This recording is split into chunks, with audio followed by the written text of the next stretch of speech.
Bonjour, aujourd'hui, je vais répondre à 10 questions en 120 secondes sur l'achat d'une propriété.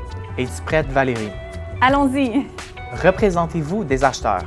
Ah oui, l'équipe Lacasse Chapcotte, on adore représenter des acheteurs qui sont bien qualifiés. Quel est le coût de faire affaire avec un courtier quand on achète? Lorsqu'on achète, la rémunération du courtier est généralement déjà intégrée dans le prix, donc il n'y a aucun frais supplémentaire. Comment déterminer mes besoins avant d'acheter une propriété?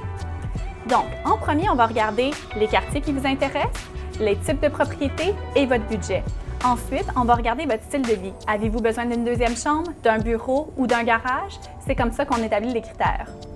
Quel est le montant minimum de la mise de fonds que je dois prévoir? Donc, si jamais vous voulez habiter la propriété, généralement, au minimum, ça va être 5 %. Par contre, si le but, c'est de la louer, à ce moment-là, ça va monter à 20 %. Mais ça, votre conseiller hypothécaire va vous regarder avec vous toutes les options. Est-ce qu'il y a des aides ou programmes pour les premiers acheteurs? Ah oui, dans la plupart des municipalités, il peut y avoir des aides ou des programmes. On peut aller voir sur leur site web. Par contre, on a aussi le RAP qui nous permet de retirer 35 000 $ de nos REER pour aider à la mise de fonds ou à d'autres frais. Quels sont les documents nécessaires avant l'achat d'une propriété? C'est sûr que c'est utile d'avoir une préautorisation. Ça nous permet de bien fixer votre budget et aussi ça donne beaucoup de crédibilité à votre offre d'achat lorsque vient le temps que je la présente. Quelles sont les principales conditions d'une promesse d'achat? Bon, ça varie selon le type de propriété. Mais généralement, on va retrouver le financement, l'inspection et l'examen des documents.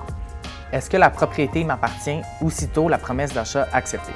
Ah non, pas tout de suite. Donc, la propriété vous appartient uniquement une fois l'acte de vente signé, ce qui se trouve être un petit peu plus loin dans le processus. À quel moment est-ce que je peux commencer mes rénovations? Donc, les rénovations peuvent seulement être faites justement lorsque l'acte de vente est signé et que la propriété vous appartient. Et finalement, combien de temps dois-je prévoir entre le début de nos recherches et le déménagement? OK, donc normalement, on calcule le délai à partir du moment où on a une offre d'achat qui est acceptée. Et donc, c'est en moyenne 30 à 90 jours. Merci Valérie. Avec plaisir. C'était donc 10 questions en 120 secondes sur l'achat d'une propriété.